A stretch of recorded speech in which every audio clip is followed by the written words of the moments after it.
brother. My name is Kailash. I am an atheist. My question is, why do Muslims believe that Jesus is born without any biological father when there is a Quran says that Allah says that He is the originator of heaven and earth? How come He can have a son without any consort? We asked the question that Muslims believe that Jesus Christ, peace be upon him, was born without any biological father. But the Quran says, how shall Almighty God have a son when He doesn't have a wife? As far as the miracle of Isa alayhi salam, Quran says in Surah Al-Imran chapter 3 verse number 47, when Maryam alayhi salam says, Mother Mary, that how shall I have a son when no man has touched me? The reply comes back, Angel Gabriel, فَإِذَا قَضَى أَمْرًا فَإِنَّمَا يَقُلْ فَيَكُونُ. When Allah decrees a matter, He just said to it, be, and it is. Similarly, in Surah Al-Imran chapter 3 verse number 59, Allah says, إِنَّ مَثَلَ إِيسَى إِنَّ اللَّهِ كَمَثَلِ آدَمَ خَلَقَ مِن تُرَابٍ ثُمَّ قَالَ لَهُ كُن فَيَكُونُ. The similitude of Jesus in front of Allah is like Adam, that he was created from dust and said be, and it was. So what we realize, that Almighty God, normally by nature, human beings are born by mother and father. But to show the power of Allah, that He can create even without a father, the example is Isa alayhi salam. Another miracle Allah did, created a human being without mother or father, that is Adam, peace be upon him. But the verse of the Quran saying that Almighty God doesn't have a son, neither does He have a consort, neither does He have a wife. And furthermore, Quran also says that if Allah begot a son, say, I would be the first person to bow down to Him. That doesn't mean Allah has a son. It's saying that there's no question of Allah begetting, because begetting is an animal act. It is functions of lower animals of sex. That's the reason Allah will not beget. Allah does not require a wife also. Wife is required by us human beings. Mating is the function of no animal of sex. So these verses of the Quran, that if Allah has a son, I would be the first to born, is negating that Allah can never have a son. Neither does Allah require a wife. So these are concepts of the Quran trying to say, don't belittle Allah by saying Almighty God has a wife or has a son. It is not the dignity of Allah, who is so gracious, to have a son or to have a wife. Wa akhiru dawana, alhamdulillahi rabbil alamin. Salam Pak. Saya Sarun. Bapak tadi menyebutkan, ada yang saya dengar bahwa dari firman itu disebutkan bukan menjadi manusia. Jadi dari firman berubah menjadi manusia. Saya dengar tadi itu. Jadi kalau diartikan di sini berubah menjadi manusia, bisa juga berubah menjadi kancil, Pak, atau menjadi tikus. Tolong diperjelas, Pak. Makasih. Oke. Penanya berikutnya, silakan. Oke, kawan kita.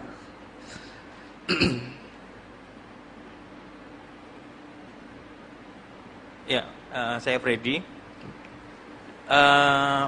Mungkin bisa dijelaskan apakah ada dalam Islam konsep tentang teofani? Jadi kalau dari Kristen kan mengenal teofani, tapi apakah dalam Islam juga mengenal konsep teofani? Terus kedua, mungkin hampir mirip sama pertanyaan dari Bapak tadi. Ada satu site Muslim yang dia membantah dalam Quran kalau Isa itu kalimatullah, itu firman, tapi firman dari dia. Jadi firman berubah jadi Isa. Jadi firman itu berubah, ya sudah jadi ciptaan gitu. Nah, mungkin dalam pemandangan Kristen seperti mungkin bisa dijelaskan lebih lanjut. Ya, masih. Oke, penanya terakhir.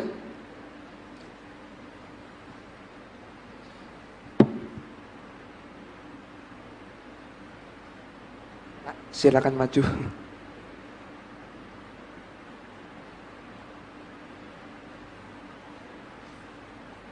Terima kasih atas waktunya. Saya langsung saja bertanya.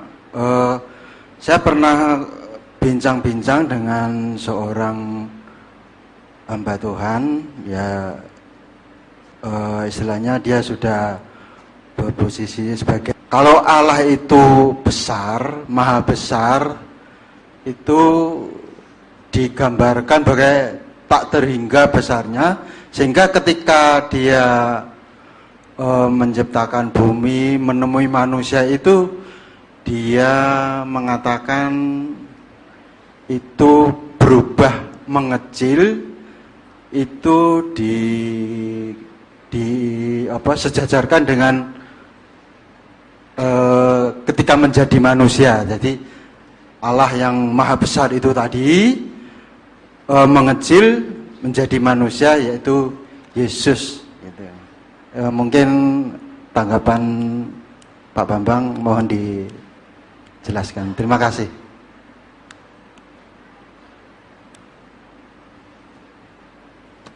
Oke, terima kasih kepada Bapak-bapak.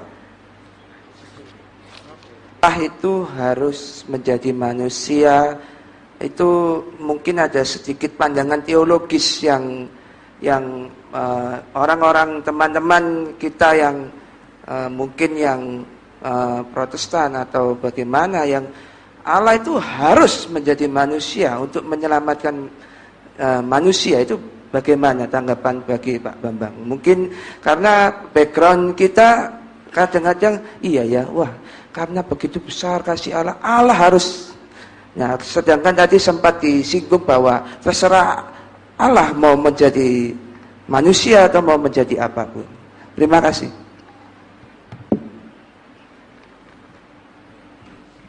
Ya, terima kasih. Yang pertama-tama saya tidak menggunakan kata berubah, saya kira. Tidak ada itu kata-kata berubah. Mungkin Bapak salah dengar. Saya mengatakan firman menjadi manusia, bukan berubah.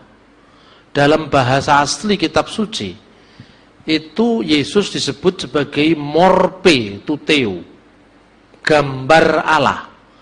Tapi gambar dalam bahasa Yunani itu digunakan dalam dua bentuk. Yang pertama morpe tuteo, itu disebutkan di dalam Filipi pasal 2 ayat 6, yang walaupun dalam rupa Allah, hos en morpe teu huparkon, hos en morpe teu huparkon. Huparkon itu dari akar kata arche, yang artinya yang dari kekal. Dia berada pada rupa Allah.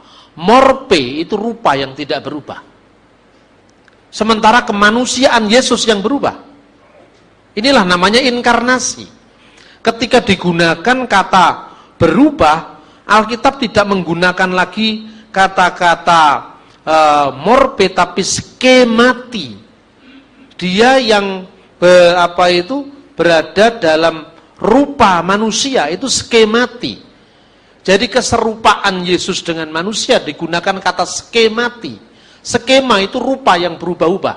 Dalam rupa manusia itu skemati, antropos. Dalam rupa manusia, manusia mulai dari bayi berubah menjadi lebih besar lagi, remaja, pemuda, dewasa, itu skema. Tapi dalam bahasa Indonesia diterjemahkan kata rupa semuanya. Tapi untuk kata rupa yang tidak berubah itu morpe. Dalam konteks apa Yesus disebut rupa Allah? Sebagai firman Allah, Yesus adalah rupa Allah. Ada di dalam Alkitab misalnya, sebagai firman Allah, Yesus adalah rupa Allah. Itu dirujukannya di dalam Filipi pasal 2 ayat 6, morpe tuteo. Lalu Kolose pasal 1:15, Yesus itu adalah gambar Allah. Sekarang kita sepakat dulu, Allah bisa dilihat apa tidak? Allah tidak bisa dilihat. Alkitab jelas mengatakan, tidak seorang pun pernah melihat Allah. Jadi keserupaan dengan Yesus itu bukan dalam kodrat kemanusiaannya, tetapi di dalam kodrat keilahiannya sebagai firman. Firman Allah itu rupa Allah. Firman Allah itu gambar Allah. Pertanyaan berikutnya, bukankah manusia adalah gambar Allah? Siapa yang mengatakan manusia gambar Allah? Tidak ada ayatnya itu. Alkitab mengatakan manusia diciptakan menurut gambar dan rupa Allah. Bukan manusia itu gambar dan rupa Allah. Manusia diciptakan diciptakan menurut gambar dan rupa Allah. Siapakah rupa Allah dan siapakah gambar Allah? Yesus Kristus sebagai firman Allah. Maka firman Allah adalah Allah. Tetapi Yesus sebagai manusia serupa dengan kita. Skemanya skema kemanusiaan. Misalnya, Yesus umur 8 hari dibawa ke bait Allah. Kenapa? Karena anak umur 8 hari harus menjalani upacara sunat, bar miswah dalam agama Yahudi. Yesus dibawa ke bait Allah disunat umur 8 hari. Umur 12 tahun kenapa Yesus dibawa ke bait Allah? Karena pada umur itu Yesus harus melakukan, untuk Yesus saya katakan harus ketika menjadi manusia. Karena apa? Dia memasuki keterbatasan kita. Untuk waktu yang singkat dia dibuat lebih rendah dari malaikat. Tapi lebih rendah dari malaikat itu waktu yang singkat ketika firman menjadi manusia. Nah, dia menjalani apa yang dinamakan bar miswah, menjadi anak hukum, melakukan hukum Taurat umur 12 tahun. Itu namanya bar miswah kalau agama Yahudi sampai hari ini. Kemudian Yesus baru muncul umur 30 tahun. Tidak usah berspekulasi Yesus pergi ke India. Kalau Anda tahu sejarah Yahudi, budaya Yahudi, memang orang itu tidak boleh mengajar sebelum umur 30 tahun. Makanya pelayanan itu di depan publik baru muncul umur 30 tahun. Bukan hanya Yesus, tidak ada seorang rabi pun yang menceritakan Sweet 17 melakukan apa, tidak ada itu. Itu budaya barat, ya kan? Ketika Yesus mengalami perkembangan, Alkitab dengan menjelaskan anak ini semakin hari semakin besar dan bertambah pula hikmatnya, semakin dikasih oleh Allah dan manusia. Yang kata semakin ini diberlakukan untuk Yesus sebagai manusia atau Yesus sebagai firman? Manusia. Karena manusia itu semakin hari semakin pintar, semakin hari semakin tua, ya kan? Bener nggak? Jadi yang semakin harus itu diterapkan bagi wujud kemanusiaannya Sang Sabda. Apa firman Allah berubah ketika dia menjadi manusia? Siapa yang bisa mengubah Tuhan? Tuhan tidak bisa berubah. Dia menjadi, bukan berubah. Tapi yang berubah kemanusiaannya. Semakin hari semakin besar, semakin bertambah-tambah hikmatnya. Ini kan berubah. Perubahan ini skemanya Yesus, skemati sebagai manusia. Tetapi morpe tuteu tidak pernah berubah. Rupa Allah, gambar Allah tidak pernah berubah. Cocok dengan seluruh ayat Alkitab yang mengatakan Allah tidak tersentuh oleh perubahan. Allah beyond segala sesuatu, karena Tuhan mengatasi segala sesuatu. Kemudian kenapa kok firman menjadi manusia? Saya hanya ingin berkata, seorang bapak gereja namanya Athanasius Al-Iskandari, Athanasius dari Iskandaria.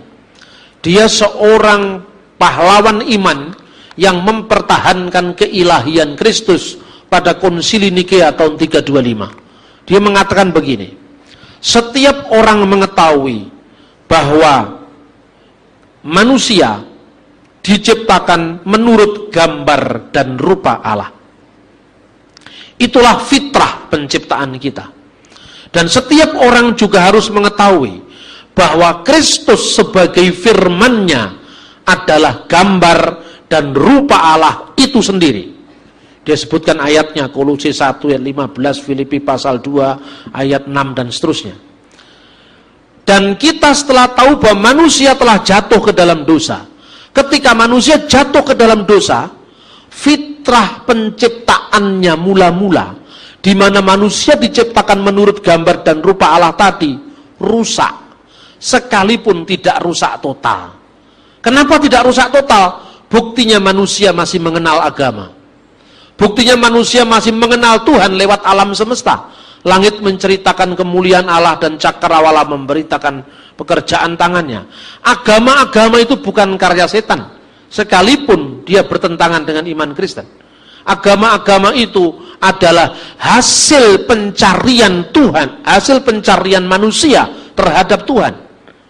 Ngupadi sangkan paraning dumadi, mencari asal-usul kehidupan. Karena apa? Masih ada sisa-sisa gambar Allah yang retak tadi. Minimal cukup untuk mengetahui bahwa Allah itu ada. alam semesta menceritakan kemuliaannya, manusia tahu dari alam bahwa Allah itu ada. Inilah yang disebut wahyu umum dalam iman Kristen. Pengenalan Allah melalui alam semesta. Tetapi wahyu umum ini tidak cukup, kata Athanasius. Kenapa? Karena ibarat manusia itu jatuh ke dalam dosa, gambar Allah yang menurutnya manusia diciptakan fitrahnya tadi masih ada, tetapi tidak berdaya lagi untuk mengusir dosa.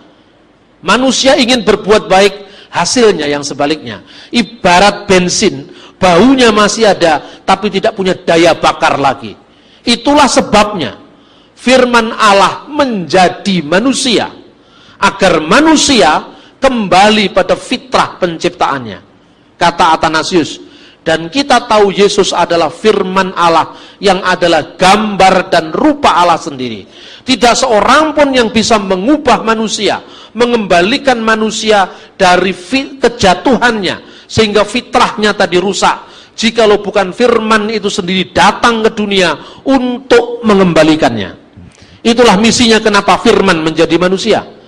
Manusia yang sudah jatuh ke dalam dosa itu ibarat orang dadi, tahu nggak dadi? Kesurupan. Orang itu manusia, dia ngaku katanya Nyi Roro Kidul. Nah, kebetulan yang dadi itu katanya misalnya Glenn, misalnya Pak Glenn. Itu dadi ditakoni, namamu siapa? Nyi Roro Kidul misalnya. Lalu ada orang berhikmat yang pinter, gitu.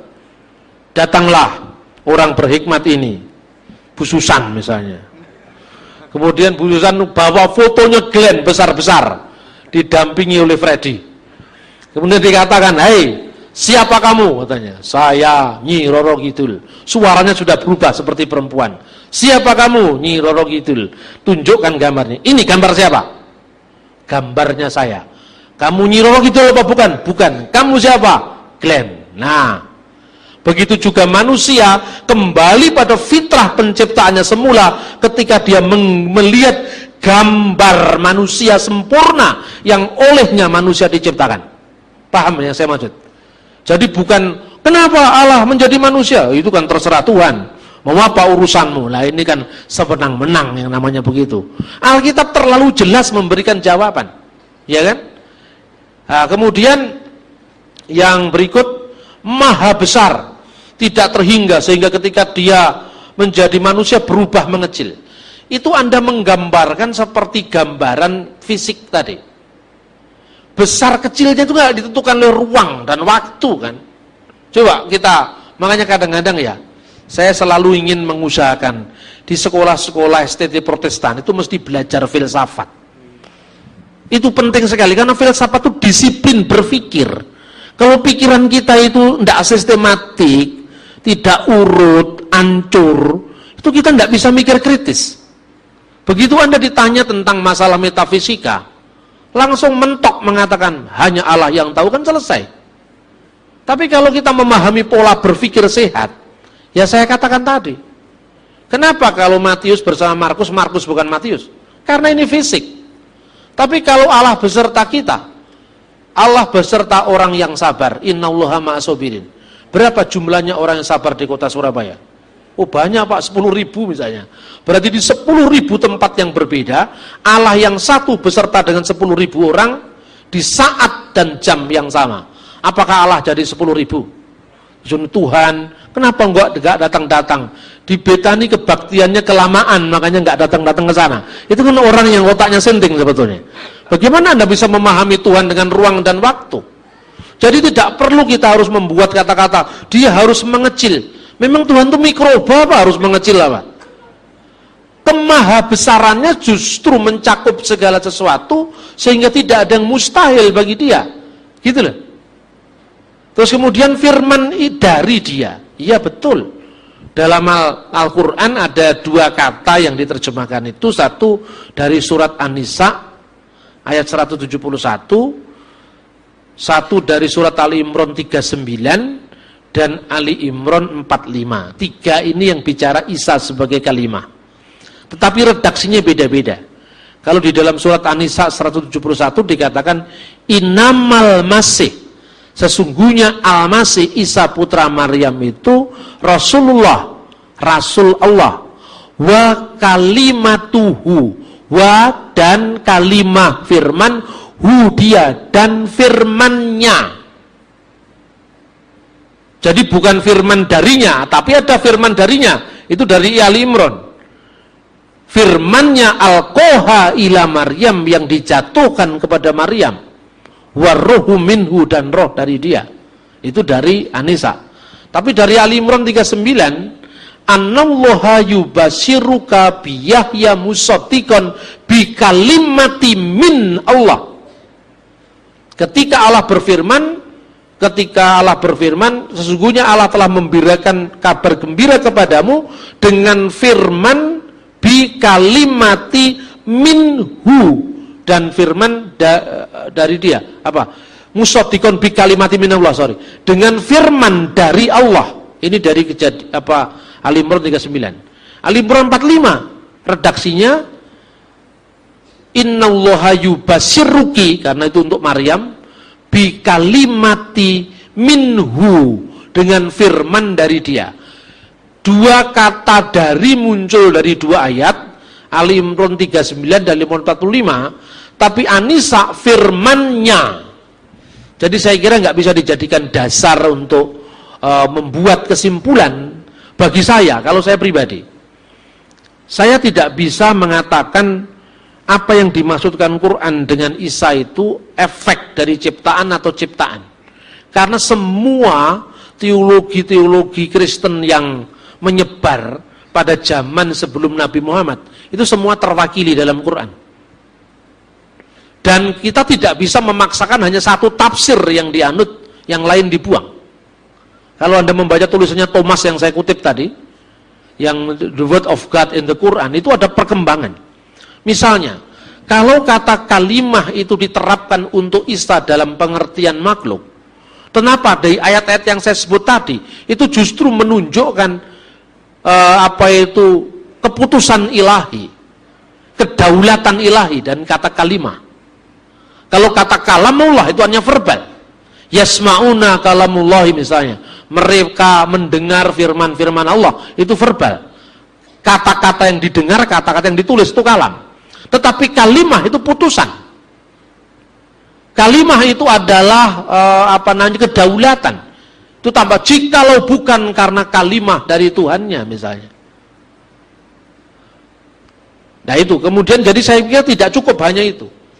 Langkah yang paling menarik bagi saya dalam studi Islam bukan sekedar apologetika, tetapi mencari paralelisme sumber-sumber historis. Misalnya, ketika kita mengajukan data-data buku apokrifa, ini paling mujarab bagi saya. Data-data kisah sejaman misalnya, ini paling ini. Dan saudara muslim saya kira juga akan bisa paham itu, seperti yang dibuktikan dari karya Muhammad Khalafullah. Quran bukan kitab sejarah. Fanul Kasasi fil Quranul Karim, judul aslinya itu.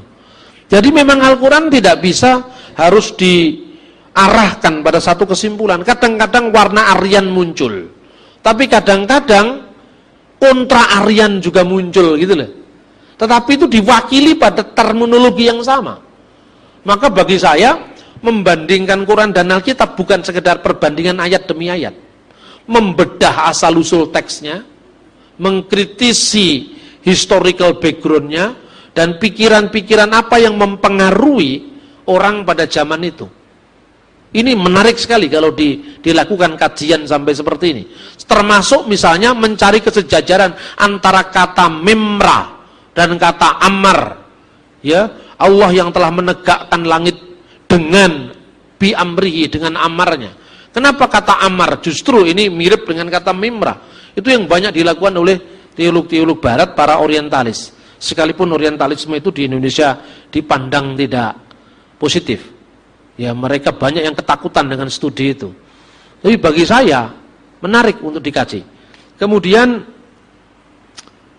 mengapa Allah harus menjadi manusia? Jangan gunakan kata Allah menjadi manusia. Karena kata Allah itu menunjuk transendensi ilahi. Apa artinya transendensi ilahi? Allah yang tak tergambarkan kebesarannya, Allah yang tak terungkapkan seolah-olah keberadaannya, maka dikatakan laisa kamatsli sayun. Itu yang disebut kata Allah dalam bahasa Arab dan Indonesia. Dalam Alkitab pun tidak ada kata Allah jadi manusia, itu tidak ada. Coba Anda cari. Yang ada Allah menyatakan diri dalam daging. Tidak pernah ada dikatakan Allah menjadi, tidak pernah ada. Itu bahasanya para teolog barat. Kata Allah menjadi manusia tak satu pun dijumpai dalam Alkitab. Yang ada dalam Alkitab adalah firman menjadi manusia. Loh, tapi firman itu kan Allah, Pak.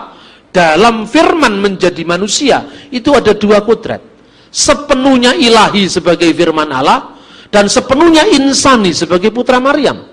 Ketika kita memperlakukan keterbatasan Yesus, dengan sangat jelas mengatakan dia dibunuh dalam keadaannya sebagai manusia. Ketika menjadi manusia dia telah taat, bahkan taat sampai mati di kayu salib ketika menjadi manusia. Dia berdoa kepada Allah ketika menjadi manusia. Dia berfirman, Bapa itu lebih besar daripada aku ketika menjadi manusia. Tetapi Allah tetap di atas transendensinya, karena firman Allah itu tidak bisa mati. Dalam sebuah kidung gereja kuno, dalam bahasa Arab, saya ambil nada yang paling populer karena dipakai baik orang Ortodok, Katolik maupun Protestan. Kudusulillah, kudusulil kowi, kudusun, kudusulillahi la yamut irhamna, kudusun ya man sulibta anirhamna. Kuduslah engkau ya Allah, kuduslah engkau yang tak berkematian. Jadi Allah tidak berkematian, firman Allah tidak berkematian. Kuduslah engkau yang maha kuasa, kuduslah engkau yang tak berkematian, yang disalibkan bagi kami, kasihanilah kami. Jadi lagu itu, saudara-saudara, itu berteologi lewat lagu. Makanya orang-orang Kristen di Timur Tengah, sekalipun ratusan tahun mereka tidak merdeka, tapi mereka di bawah sistem syariah yang tentu didiskriminasi, tapi mereka bertahan karena apa? Teologinya dinyanyikan dalam lagu, dan lagunya benar-benar teologis. Kalau kita kadang-kadang lagunya kita nggak teologis. Misalnya, jadikan aku Tuhan rumah doamu, artinya apa itu coba? Ini saya tidak mengejek, tapi tolong teologis artinya apa? Ini dua teks yang terpisah, tidak ada hubungannya, disatukan. Jadikan aku Tuhan rumah doamu.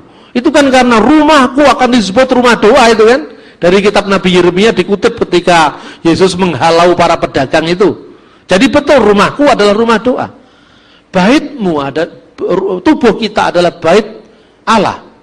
Tapi konteksnya tubuh kita bait Allah dengan rumah doa, itu rumah doa di Yerusalem, fisik. Bait Allah ini spirit, tidak sama. Tetapi karena kadang-kadang, ya minta maaf, pencipta lagu tidak mengerti teologi secara benar, sehingga itu dikaburkan antara dua ayat yang tidak berhubungan. Memang indah kalau dinyanyikan, tetapi fungsinya apa? Coba Anda lihat lagu-lagu gereja kuno, itu jelas sekali maknanya. Misalnya, kudusulillah, kudusul qawi, kudusul ladzi la yamutirhamna. Itu jelas mengatakan trisagion, Allah yang tak berkuasa, Allah yang berkuasa, Allah yang maha kudus, yang tak berkematian. Itu Tritunggal. Tetapi ketika trisagion Yaman sulipta aidon ana irhamna, itu kristologi. Jelas ada trisagion yang menunjuk kepada Tritunggal. Ini trisagion gereja-gereja Kalsedonia. Ada trisagion yang menunjuk pada kristologi, di mana Allah ketika firman-Nya menjadi manusia, di dalam subjek satu Kristus yang disebut kodrat ganda Kristus itu sekaligus ilahi, sekaligus insani. Secara ilahi dia tak berkematian, secara insani subjek yang sama tadi mengalami kematian karena bela rasa dengan umat manusia, karena menebus dosa manusia. Itu bisa dijelaskan dengan sangat gamblang, kayak orang Islam itu. Kalau kita berteologi mirip Islam itu gampang nyantol. Menghafalkan ilmu kalam ini misalnya, sekalipun tidak semua ulama sepakat ya. mukhalafatul kawadisi. Dari kecil sampai sekarang saya hafal itu. Saya menghafalkan 20 sifat itu hafal. Karena apa? Itu dinyanyikan. Mulai dari jajan ke pasar, masuk ke masjid, di rumah, guyon karo konco-koncone dihafalkan. Tetapi Kristen ini terlalu kontemporer. Lagu abadi itu jarang ada. Lagu abadi itu lagu apa? Ya lagu-lagu gereja kuno itu loh. Kelihatannya itu memang kumuh, kelihatannya tidak modern, kelihatannya belum kenal musik klasik. Tetapi ajarannya jelas. Coba pengakuan iman itu Anda pahami. Anda membaca Alkitab kan sistematiknya sulit kan? Sini mana ayatnya dikatakan satunya begini kan sulit kan? Coba hafalkan aja pengakuan iman itu. Anda akan ngerti Tritunggal itu. Aku percaya kepada Allah, satu Allah. Allah itu satu. One God, ya kan? Ini kalau di Islam namanya tauhid uluhiyah. Tidak ada sembahan lain kecuali sembahan yang satu. Tidak ada ilah lain kecuali al-ilah, Allah. Bapa yang maha kuasa. Wujud Allah yang maha kuasa. Bapa itu kan wujudnya yang maha kuasa. Pencipta langit dan bumi. Segala yang kelihatan dan yang tidak kelihatan, alam fisik dan alam roh. Alam fisik itu termasuk manusia yang kelihatan dengan mata telanjang, ayam, bebek, itik, ayam, bebek, kebo, sapi, manusia, pohon-pohon, gunung-gunung, itu yang kelihatan, maupun yang tidak kelihatan secara kasat mata, misalnya mikroba, uget-uget, ya kan?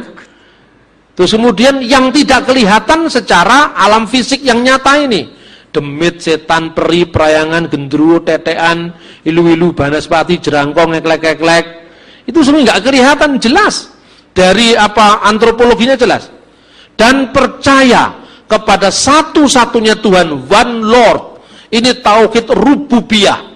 Tidak ada penguasa, tidak ada kedaulatan kecuali kedaulatan satu-satunya, yaitu Yesus Kristus. Segala kuasa telah dilimpahkan kepadaku baik di surga maupun di bumi. Itu Robnya Yesus, Lordnya Yesus, Adonainya Sang Mesias. Gitu? Anak Allah, penegasan kepada asal-usul ilahinya. Anak Allah yang tunggal. Karena bukan anak Allah, orang yang sabar disebut anak Allah, raja yang dilantik Israel disebut anak Allah, tapi anak Allah yang tunggal, monogenes, artinya firman Allah yang kekal bersama Allah, yang lahir dari Bapa. Al-mauludu minal abi qabla kulli dhuhur, sebelum segala sesuatu. Mana ada orang yang lahir dari Bapa? Semua kan lahir dari ibu. Apa artinya lahir dari Bapa sebelum segala zaman? Lahirnya firman Allah dari wujud Allah. Mijile sabdo langgeng saka Gusti Allah kang moho langgeng ing jaman kelanggengan. Kenapa sebelum segala abad? Karena lahirnya firman dari wujud Allah, bukan kelahiran fisik. Makanya itu bigoiri jasad duna tanpa jasad, tanpa seorang ibu. Artinya Allah tidak beranak dan tidak diperanakkan secara fisik. Dibuat kuliah di pesantren aja bisa itu. Saya itu memberi kuliah di Darul Ulum dari Kanun Al-Iman, nggak gawa Alkitab belas, saya tak hafalkan Alkitabnya beberapa tahun lalu. Apa Bapak? Apa ada enggak yang lahir dari Bapak? Enggak ada, Pak. Semua lahir dari ibu. Berarti lahir dari Bapak untuk Yesus itu bukan kelahiran fisik. Lalu kelahiran apa? Itulah pewahyuan ilahi. Pewahyuan ilahi artinya apa? Allah menyatakan diri dengan firman-Nya. Tidak seorang pun, tetapi firman Allah atau anak tunggal Allah yang di pangkuan Bapa, dialah yang menyatakannya. Pewahyuan diri Allah melalui firman, inilah yang disebut anak Allah. Jadi Allah tidak beranak dan tidak diperanakkan secara fisik. Tepuk tangan karena saya mengatakan Allah itu lam yalid walam yulad. Bener gak? Nah ini memang ajaran Kristen. Saya tidak hanya ngomong begini di pesantren. Jawab Pos itu memuat iklan saya ketika saya ngomong di GBI Allah Omega. Allah tidak beranak, tidak diperanakkan. Itu teman-teman Madura pada datang ke gereja. Itu Pak Lukas Supii kebingungan. Loh Pak, gimana ini? Orang-orang Madura mau ikut ke gereja. Ya enggak apa-apa, teman. Dia mau dengar. Mau dengar karena baca iklannya di Jawab Pos waktu itu. Dan tanya jawab di belakang, saya suruh duduk di depan. Karena habis kebaktian kedua disertai dengan tanya jawaban, seneng toh? Judulnya Allah tidak beranak dan tidak diperanakkan. Loh ini kan kita malah nantang. Sing kok arani Gusti Allah manak ki sapa? Ora enek itu. Itu hanya orang primitif yang mengatakan Allah itu beranak. Ndak ada itu. Tapi kita malah minder sama Umi Rama. Tuhan tidak beranak dan tak diperanakkan. La ilaha illallah. Kristen ini kelecam-kelecem kalau ngalih. Ini sikap minder sebetulnya. Kalau saya tak kejar, maksudnya anak Allah itu dalam Quran dulu apa Pak? Maksudnya Pak? Itu kan Dewi Lata, Usad dan Manat itu banatullah. Nggak ada kaitannya dengan Nabi Isa. Nah mulai, oh gitu apa? Iya. Sejarahnya harus dilihat dulu. Asbabun nusulnya dilihat dulu gitu loh. Jangan minder. Jangan kayak kerupuk. Kayak lah banteng, Raja Wali. Gitu loh. Ini dari pengakuan iman aja kita sudah paham itu. Karena apa? Kita ini memang lebih bodoh dari para bapak gereja dulu. Masalahnya. Jadi kalau saya tidak bikin pengakuan iman sendiri, saya ikutlah pengakuan iman gereja purba itu. Karena itu sudah sempurna. Sekalipun itu bukan Alkitab, tapi semua dari ayat Alkitab itu. Yang lahir dari Bapa sebelum segala abad. Posisinya sebagai apa firman itu? Allah dari Allah. Karena firman yang keluar dari Allah, tidak mungkin dia ciptaan. Firman yang keluar dari Allah, sehakikat dengan Allah. Allah dari Allah. Allah sejati dari Allah sejati karena apa? Firman Allah yang sejati, yang keluar dari wujud Allah yang sejati. Karena sebelum firman itu keluar untuk menyatakan siapa Allah, firman itu sudah ada dalam diri Allah, maka dikatakan dilahirkan tapi tidak diciptakan. Apa bedanya Trinitas Kristen dengan triteisme dewa-dewa Mesir? Isis, Osiris, dan Horus. Horus itu kan anaknya Isis dan Osiris. Isis dan Osiris Indohoi dulu, baru lahir anaknya Horus.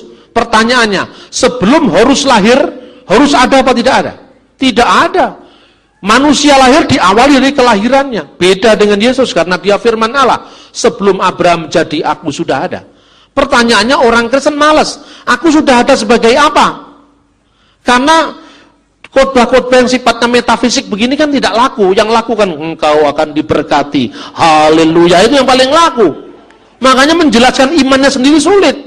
Karena yang begini tidak dikhotbahkan. Yang dikhotbahkan yang berkat-berkat, berkelimpahan. Ya lek carane ngono ning Gunung Kawi kan roe padha. Sama-sama kepingin kaya. Kenapa harus ke gereja? Jelas carilah dulu kerajaan Allah. Yang lain akan ditambahkan. Kaya boleh, tapi itu bonus, bukan tujuan. Maka kalau Anda diberi kekayaan, alhamdulillah. Tapi kalau enggak, Anda enggak stres. Enggak kayak anggota DPR yang enggak jadi itu kemudian kendat. Iya toh? Dilahirkan, tidak diciptakan dan seterusnya, itu jelas Roh Kudus keluar dari Bapa. Karena apa? Wujudnya hanya satu. Roh itu dari Bapa, begitu juga Putra dari Bapa. Firman dan Roh keluar dari satu wujud Allah. Tetapi karena firman dan rohnya itu satu dengan Allah, maka bersama-sama Bapa dan Putra disembah dan dimuliakan. Jelas semua. Tapi kalau Anda hanya membaca pengakuan iman rasuli, apa hubungannya? Aku percaya kepada Allah Bapa yang Maha Kuasa Khalik langit dan bumi, dan kepada Yesus Kristus Tuhan, anaknya yang tunggal, Tuhan kita, yang dilahirkan Roh Kudus, anak darah Maria. Itu kan hanya wujud ketika menjadi manusia. Tapi dalam misteri kekalnya, hubungan firman dengan Bapa bagaimana? Hubungan wujud Allah dengan rohnya bagaimana? Tidak dijelaskan. Lah inilah perlunya maka kita, bagaimana kita menjelaskan firman ini dalam konteks yang lebih majemuk. Terus terakhir juga harus saya katakan bahwa firman menjadi manusia itu lebih sejuk didengar. Karena kalau saudara kita orang Islam mengatakan firman menjadi kitab.